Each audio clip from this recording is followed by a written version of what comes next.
Hi, it's Summer, and these are my favorite books of 2024. This is my favorite video to film every year and also one of my favorites to watch from everybody else. So I'm so excited that it's finally this time of year. I have 16 favorites on this list, but first I want to talk about a few honorable mentions. These ones were so close to making it into my top favorites, but I was trying to be really picky, so these ones just like barely didn't make it in. First, I have A Bond Me for Two by Trinity Wynn, The Woods All Black by Lee Mandelo, Empire of Shadows by Jacqueline Benson, Hail Mary by Candy Steiner, The Minuscule Mansion of Myra Malone by Audrey Burgess, Don't Want You Like a Best Friend by Emma R. Albin, A Winter in New York by Josie Silver, and The 13th Child by Erin A. Craig. So now we can get into my actual list of favorites. These aren't in any particular order until we get to like my top 5. Those ones are in order of favorites. My 16th favorite book of the year was Noodle and Bow. This is a graphic novel by Shayna Liu. This was, in my opinion, a perfect graphic novel. It had everything that I look for in a graphic novel in it. It had beautiful and really cute art, lovable characters, a complete story arc, and a strong message. This one is middle grade, about a girl who helps her friend's humble food cart stand its ground against the gentrification of their Chinatown neighborhood. I love when food elements are included in books, so this one was even better because we got to see like illustrations of the food and stuff as well. I loved that when an important character was introduced to us on page, we also got like a little bio of them and like their pronouns and stuff. I just thought that was a really unique touch that I've never seen in a graphic novel before. I also really liked that throughout the graphic novel, the dialogue was written in English but also had Chinese along with it. And I appreciated that even more upon reading the author's note at the end. It was such a beautiful and informative author's note. This one just had so much personality and emotion, and it was just a really unique and lovely graphic novel. I highly recommend it. My next book on this list is Crying in Hmart by Michelle Zauner. I knew before going into this one that it was going to be 5 stars, and it definitely was. I knew this one by its cover because of the popularity that it got when it first came out, and it's been on my TBR for that whole time. But I didn't make the connection of who the author was until probably last year, I think. I was watching Vogue's YouTube channel. They have this series that they do called like 7 outfits for 7 days or something like that. And they have celebrities put together 7 outfits and like talk about their outfit and stuff. One of them, I didn't know who the person was, but I liked their style on the thumbnail. And so I clicked on it, and it was Michelle Zauner, who is the singer for a band called Japanese Breakfast, but she's also the author of this book. So from there, I kind of did like a deep dive of like not only her style, because she just has the coolest style, but of her music. I really enjoy her music now. And then it just made me even more excited to read this book. I also knew that I would need to be in the right mindset for this book because it is about her dealing with the grief of losing her mother. I don't know if this was the best decision, but I read this after losing a family member of mine this year. In a lot of ways, it was really cathartic to read this. Hear about her going through the same things that I had been going through this last year, but also it was like not triggering, but you know, it just brings up emotions that are a little bit uncomfy. But overall, I think it was a really good experience and something that helped me kind of process my grief a little bit more. She's such a stunning writer. I feel like because she's a songwriter, she brought a really beautiful and poetic, lyrical kind of presence to this nonfiction book. And although I was reading about some really like sad things, she's able to write them in a beautiful but also relatable way. There's also plenty of like good memories that are told about in this book. You get to see memories from her childhood, from college.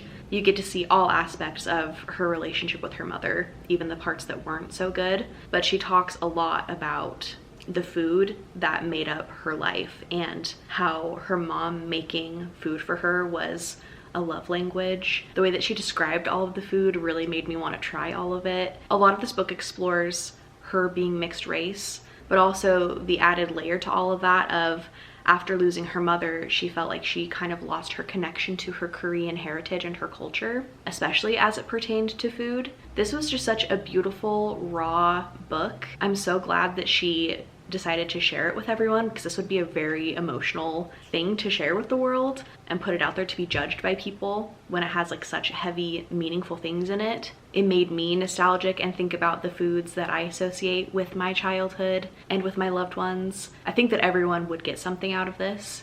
And even though it was difficult to read at times, I loved it. It's definitely one of my favorite books of the year. My next favorite is Home is Where the Bodies Are by Geneva Rose. This one is a thriller, and I kind of think it's the only thriller that I have on this list, which is kind of out of the norm for me. I usually have multiple thrillers on my favorites of the year list. Anyway though, the synopsis for this one says, after their mother passes, 3 estranged siblings reunite to sort out her estate. While going through their parents' belongings, the siblings stumble upon a collection of home videos and decide to revisit the happier memories. However, the nostalgia is cut short when one of the VHS tapes reveals a night back in 1999 that none of them have any recollection of. On screen, their father appears covered in blood. What follows is a dead body and a pact between their parents to get rid of it before the video abruptly ends. So it's about these siblings that don't really get along, trying to get to the bottom of what happened that night between their parents and whose body they were trying to get rid of. This one was so good and twisty. I love a sibling dynamic where there's some tension. I love that kind of a trope in the Haunting of Hill House TV show, which really reminded me of the sibling dynamic in this one, especially because one of the siblings deals with drug addiction. I just had a lot of fun with this one. I read it in one day. I loved the audiobook narrators, so I would definitely recommend the audiobook. The ending was satisfying, and I loved how the title fit into the story. My next favorite is a poetry collection. I was definitely in my poetry era this year, and I am not stopping next year. I've loved getting more into poetry, and I really loved this collection called Instructions for Traveling West by Joy Sullivan. The synopsis says, mid-pandemic, Sullivan left the man she planned to marry, sold her house, quit her corporate job, and drove west. For me, I feel like trying to review poetry feels kind of like me trying to review wine without knowing anything about wine. Oh, this has undertones of this thing and it has an oaky aftertaste or whatever. I feel like I don't know how to talk about poetry correctly, so I don't know the right terms to use of they used this kind of poetic sentence structure here. I don't know any of that. All I know is that I liked the imagery that this collection gave me. I liked the words that she chose to use, how they all sounded together. There were a few poems that mentioned animal death and animal violence, which is something that I'm sensitive to, so I just tried to skip those ones when I came across them. So be aware of that before you go into this. Most poetry collections, I would maybe look up trigger warnings because a lot of them do kind of explore more sensitive topics. But for me, in this one, it was mainly animal violence. I have a list of my favorite poems in my Goodreads review for this one, but I will read you a quote from a poem that I really liked called This New Life. I finally found a way to live on the inside of my life. This time, I am the painter. This time, I am the muse. Next, I have another poetry collection. This one is What Kind of Woman by Kate Baer. Kate Baer is 100% one of my favorite poets. I just want to pick up and read everything that she writes. This one followed similar themes to her other collection that I've read. Lots of themes of feminism, marriage, motherhood, being a woman. Very empowering and relatable things. I just love her writing style, the structure of the poems, her imagery, and really just how relatable it is. Just to kind of give you an example of her writing style in case you would like to pick up this collection, I want to read you one of my favorite poems. It's called Nothing Tastes as Good as Skinny Feels. Unless you count your grandmother's cake, hand mixed while she waits for the sound of your breath at the door. Or if you consider the taste of the sea, arms raised while you enter, salt at your lips. Or maybe you've forgotten the taste of a lover, your mouth on his skin. I ask, have you ever tasted the cool swill of freedom, the consuming rush of a quiet, radical love? My next favorite is The Book of Doors by Gareth Brown. This was such a unique book, and it was a very me book. The vibes and the imagery, it was just screaming my name. I needed to read it. Also, the cover's so pretty. The description says, if you could open a door to anywhere, where would you go? In New York City, bookseller Cassie Andrews is living an unassuming life when she is given a gift by a favorite customer. It's a book. And at the very front, there is a handwritten message to Cassie telling her that this is the Book of Doors and that any door is every door. This one is about magical books, secret societies. It's the real world, but with a touch of sci-fi fantasy to it. There's even a little bit of a romance thrown in there. The last third of this book in particular kind of blew my mind with where it ended up going. And this was just such a good, unique story. It kind of felt like a mix of The Starless Sea by Erin Morgenstern and The Cartographers by Pung Shepherd, which are two of my favorite books. So of course I was gonna love this one. I just loved the characters, how everything connected. But if you like books about magical books, you absolutely have to read this one. My next favorite book is Out on a Limb by Hannah Bonham Young. I just really can't help but smile when I think about this book or when I talk about it. I wasn't sure about this one because it has an unexpected pregnancy trope in it. And that's not usually a trope that I really want to read about. But just trust me, even if that's also not one of your favorites, Give this one a try because it is so cute and sweet and heartwarming. This one is about Winifred, or Win McNulty. She has always been wildly independent and not one to be coddled for her limb difference. Hooking up at a costume party with the incredibly charming Beau changes everything. Win finds herself pregnant and decides to keep the baby. While Beau is surprisingly elated to step up to the plate, Win is unsure whether she can handle this new challenge. So this is kind of like a friends to lovers story, which is my, I think, all-time favorite romance trope. I love a good friends to lovers story, as you'll also see later in this list. Beau has a prosthetic leg. Win has her limb difference with her hand, which the author also has. And she says in the author's note that she put so much of herself into this one. I just really loved these characters, reading about them, seeing them be so vulnerable and real with each other. Also, the banter was just really funny. It was silly with lots of inside jokes, but it was also sexy but emotional. I loved all of the friends that they all had and how they all just came together when Beau and Win like announced that they were pregnant, like everyone just coming together to help them. Pop culture references in books can be kind of hit or miss for me, but I really liked the pop culture references that were made in this one. There was like Lord of the Rings, Dungeons and Dragons, ACOTAR. I just loved this. I can't wait to read more from this author. I just highly recommend it. Just make sure you have tissues though, because you're probably gonna cry. I definitely did. Having this next book on this list, I don't really know what it says about me, but I'm also guessing I'm not gonna be the only one with this on their favorites list, so at least I'm not alone. My next favorite book is Butcher and Blackbird by Bryn Weaver. This one is a friends to lovers romance between two serial killers. The chemistry between these characters was so good, and the situations that they were in were so ridiculous, but also just like crazy and like fun to read about. This book is not for the faint of heart. If you don't like blood and gore, like there is like that kind of stuff happening in this book because it is about two serial killers. Also like the graphic like steamy scenes and stuff. It kind of gave me like Dexter vibes a little bit. I also highly recommend the audiobook for this one. Both of the narrators are so good. The guy's accent that he has, it's really good. I highly recommend. It's a little bit unhinged, but in a great way.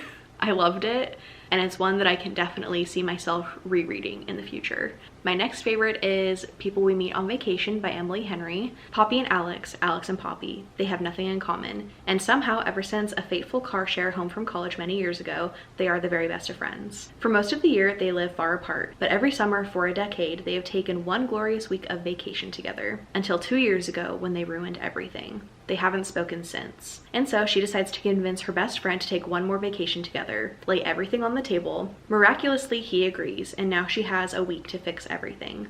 I loved the format that the story was told in, where it would do the present day timeline, and then it would also flash back to a previous trip that they had gone on together. So you really get to see their whole relationship, and you get to see the depth of their relationship and how they feel about each other. You get to see all of the fun trips they've gone on, everything that they've gone through together. I was just literally so obsessed with this book the entire time that I was reading it. I loved the characters, I loved their chemistry, I love Emily Henry's writing. This was the year that I definitely gave more of her books a chance because I started with Beach Read from her and didn't really like it, but this one for me was just perfect. I'm so obsessed, and I cannot wait for the movie. I love the actors they picked. Ugh, I just like literally can't wait. My next favorite is another Emily Henry, and that is Funny Story. Because of me not really enjoying Beach Read, I wasn't planning on reading this one when it came out, but then I think it got picked for my in-person book club. So I was like, what the heck? I have an audiobook for it, so I'll just listen to it. And then I ended up loving it. This one is about Daphne and Miles. Daphne's fiance just barely left her for Miles's girlfriend, Petra. So Daphne and Miles are just like left in the dust after their significant others leave them for each other. Because of their previous living situations with their significant others, like since that's not gonna work anymore, since they just like left them, Miles and Daphne end up moving in together, and they do a pretty good job of just like avoiding each other for a while until they decide to fake date to kind of like get back at their exes. Daphne is a children's librarian, and I loved all of the scenes around her job and her being at the library. Miles works at a vineyard, I think, or something like that, and so I loved hearing about like his job and stuff. I also liked the setting and all of the places in Michigan that we got to see. The hard-hitting elements of this one made the characters seem real, and it was also so refreshing to see characters deal with conflict like adults, like actually communicating with each other and having healthy expectations for each other. I just loved this one. It's definitely one of my favorites of the year. My next favorite is Just for the Summer by Abby Jimenez. I loved this one. It's my favorite in the series. The description for this one is Justin has a curse, and thanks to a Reddit thread, it's now all over the internet. Every woman he dates goes on to find their soulmate the second that they break up. When a woman slides into his DMs with the same problem, they come up with a plan. They'll date each other and break up. Their curses will cancel each other out, and they'll both go on to find the love of their lives. Emma is a traveling nurse with her best friend, and they get to kind of pick where they stay for like months at a time to be a nurse. So once her and Justin figure out this plan, she decides that the next place they're gonna go is to his city. They get to hang out and go on these fake dates together. It says it's supposed to be a quick fling, but when Emma's toxic mother shows up and Justin has to assume guardianship of his 3 siblings, they're suddenly navigating a lot more than they expected, including catching real feelings for each other. Abby Jimenez just knows how to write really good conversations between characters that feel real. She gives them such good banter and such good inside jokes. This book made me laugh out loud multiple times, but I also cried because this book just makes you feel so many things for these characters. You get to see them go through so much together and like some truly just like really shitty life circumstances, and they're there for each other. Also, there was no miscommunication, and I love that so much. I freaking hate the miscommunication trope with my whole being. They were just so honest and upfront about their thoughts and feelings, and it was just so refreshing. I absolutely just loved this though. Definitely a favorite book of the year. And now we are to my top 5 favorite books. Number 5 is Belladonna by Adeline Grace. This is a young adult slash maybe new adult dark romantasy about Cigna who can't die. The first lines of this book are iconic. It's said that 5 belladonna berries are all that it takes to kill someone. Just 5 sweet berries eaten straight from the foliage. Or, as Cigna Farrow preferred, mashed and steeped into a mug of tea. Ever since she has kind of discovered that she can't die, she kind of like experiments with it a little bit. She is 19 years old and she was orphaned as a baby. So she's just kind of being like tossed around to all these different relatives who just want her money. And she's just waiting until she's old enough to be able to be on her own, claim her estate for herself. She's still not old enough though, so she's going to live with her remaining relatives that are the elusive Hawthorns. The father of this estate, who I think is Cigna's uncle, I'm not totally sure, he is mourning his late wife by throwing these like eccentric parties to kind of like dole out and numb out the pain. His son is really struggling to try and like take control of the family's reputation that's kind of waning right now because of the dad's actions.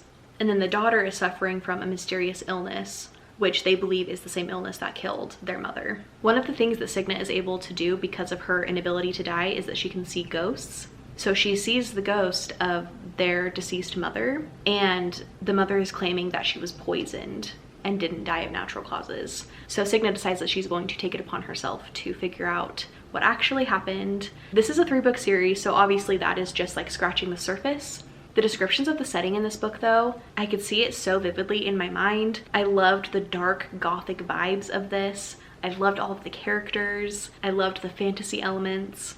I love what this kind of turns into as the series goes on. I feel like it's really hard for me to find romantasy that I like because I just compare everything to Throne of Glass and ACOTAR. This is different from those books, but definitely on par with my enjoyment and my love of the characters in the world. So I highly recommend this one if you haven't read it already and you love fantasy and romance. My 4th favorite book of the year is Emily Wilde's Map of the Otherlands by Heather Fawcett. This is the sequel to Emily Wilde's Encyclopedia of Fairies, which was my favorite book last year. This had all of the same vibes as the first book, which was exactly what I was wanting.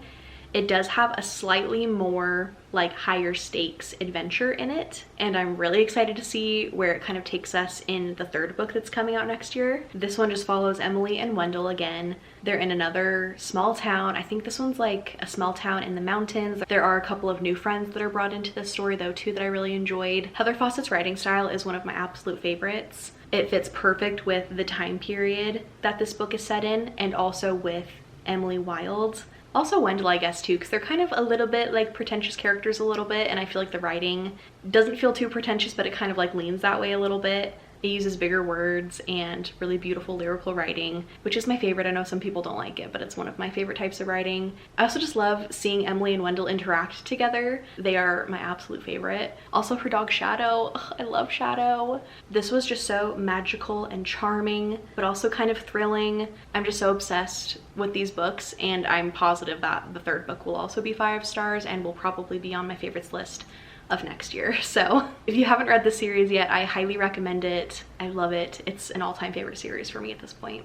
My third favorite book of the year is The 7-Year Slip by Ashley Poston. This is a romance book with some magical realism. I am constantly thinking about this book. I loved it so much. This one is about the main character Clementine, who I'm pretty sure works in New York City as a book publicist. She was really close with her aunt, who recently passed away, and her aunt left her apartment to Clementine. So she moves into her aunt's apartment. It says, but when she moves in, she finds a strange man standing in the kitchen. A man with kind eyes, a southern drawl, and a taste for lemon pies. He's the kind of guy who she would have fallen head over heels for, except he exists in the past, 7 years in the past to be exact. It's something that they can't control, but every once in a while when she opens the front door to her apartment, it's the apartment 7 years in the past. I think his name is Ewan. It doesn't say on the back, but I'm pretty sure his name is Ewan, but we get to meet him, we get to see why he's staying in the apartment. There's lots of cooking and making food in this book, which I said earlier is one of my favorite things in books. You just get to see how much Clementine loves and misses her aunt, and you also get to see this really cute relationship start to bud between her and Ewan. And because we don't know how the magic works, we're just like hoping that it will work out. This one was just so good and cozy. It made me cry. It's such a good one. It's definitely a new all-time favorite book of mine. You should definitely give this one a try, but I would go into it just knowing that, just suspend your disbelief for the magic. Don't question why it's happening, how it's happening, just kind of accept it and roll with it, and that will give you the best reading experience in my opinion. My second favorite book of the year is honestly almost kind of tied with my number 1 book of the year, but for the sake of this list, I'm just gonna say it's number 2, but it's The Honey Witch by Sydney Shields. First of all, this cover is stunning. I'm literally so obsessed. But this book is so good, I literally cannot believe that it's this author's debut book. I will read anything that they write. This one is about Marigold, which by the way, Marigold and Clementine from the last book, obsessed with those names. I think they're so cute. This one is about Marigold, who goes to live with her grandma on an island to learn to become the next Honey Witch. With this newfound magic and independence comes a price though. No one can fall in love with the Honey Witch.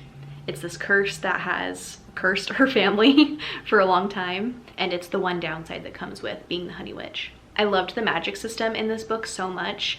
It revolves around bees and honey and infusing the honey with certain things, using the honey and different herbs to heal people. I loved seeing Marigold interact with her magic and with the bees. I loved seeing her practicing all of it. I loved seeing the relationship between her and her grandma. It was really sweet. And I also love the other characters that get brought in. There's a childhood best friend of hers, I think that's who it is, that she kind of reunites with. And then his other best friend is kind of brought into the group as well. Her name is Lottie Burke. She's a notoriously grumpy skeptic. And Marigold can't resist the challenge to prove to her that magic is real. So there's a little bit of like a grumpy sunshine, slight enemies to lovers kind of trope in this. There's also a tattoo element to this book, which I am so obsessed with. I love tattoos in books. This is honestly just a soul book for me.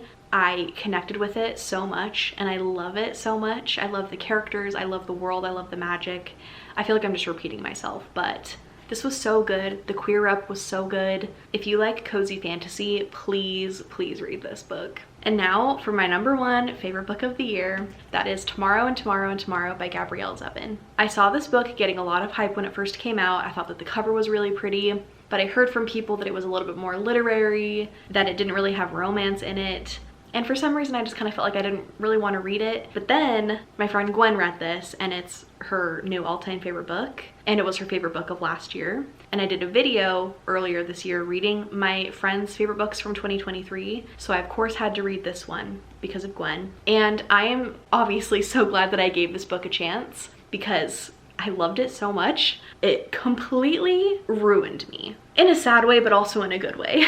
This one is about 2 childhood friends named Sam and Sadie. They were friends as kids and then they had a falling out and then they reconnect when they're in college. and they start making video games together. This book spans decades, and you really get to see their friendship and their relationship the entire time through the ups and the downs, the other people that come into their friend group, and the people that they get involved with making video games. You get to see their mistakes and their successes. You get to see all of the creative effort put towards these games, and I loved the descriptions of the games. It made me wish that I could play them so badly. This book deals with grief and chronic pain, but also being a creative, deep, loving connections with people. These characters felt so real to me, and I kept finding myself wanting to like Google them, but then I had to remind myself that they're not actually real.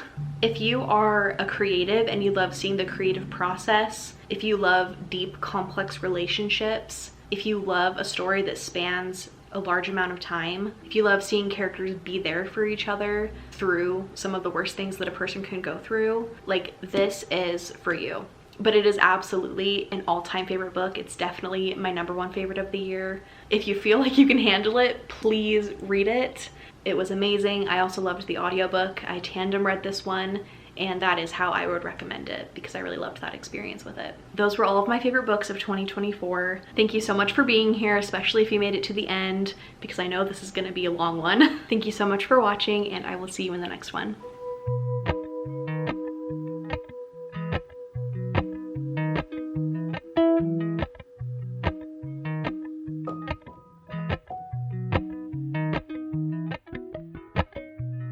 Appalachian sunrise